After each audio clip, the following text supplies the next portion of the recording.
আমরা আজকে চলে আসছি কুমিল্লা ইপিজেড সংলগ্ন একটি অন্যতম রেস্টুরেন্ট অ্যান্ড পার্টি সেন্টারে, যেটার নাম হচ্ছে মডার্ন ক্যাফে। ঈদের পরে ঘোরাঘুরির শেষে সন্ধ্যার পর মনে হলো যে একটু ঘুরে আসি ইয়াসিন মার্কেট থেকে।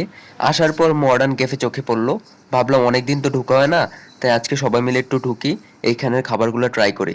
তো এখানে আমি গেছি, আমার সাথে আঙ্কেল গেছে, হানিফ ভাই গেছে, তারপরে এইখানে গেছে নোমান ভাই, তারপরে এইখানে গেছে বিচ্ছু, ওই যে এটারে আমরা সবাই চিনেন। তারপর যখন আমরা ভিডিও করতেছিলাম এই দুই ভাই বলে আমাদেরকে একটু উঠান, তারপর তাদেরকে উঠাইলাম। বিশেষ করে এই রেস্টুরেন্টের যে ভিউ, ছাড়লেই মনে হয় for you. Oh my god.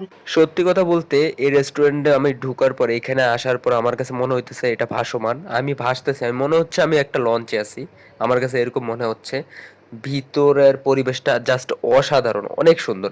এই দূর থেকে এখানে পুরো লঞ্চের মতো দেখা যায়। তারপর আমরা চলে আসছি আমাদের টেবিলে। শুনছি এখানে চা নাকি বেস্ট, অসাধারণ, তাই চা অর্ডার করলাম। আগে দেখি ট্রাই করে যে চাটা কেমন। আমি লাস্টে ঢাকায় একটা চা খাইছিলাম, ওই চাটা এখনো মুখে লেগে আছে। তো এই চাটা খাওয়ার পর দেখলাম না আসলে ভালোই। আর এদিক দিয়ে চা খাইতে গিয়ে ওই চা ফালাই দিছে।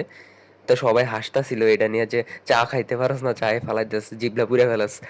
Wow. তারপর আমি ওয়েটার ভাইয়াকে বলতেছি যে টিস্যু দেন তাড়াতাড়ি, এখানে চা খাইতে গিয়ে জিবলা পুড়ে ফেলছে।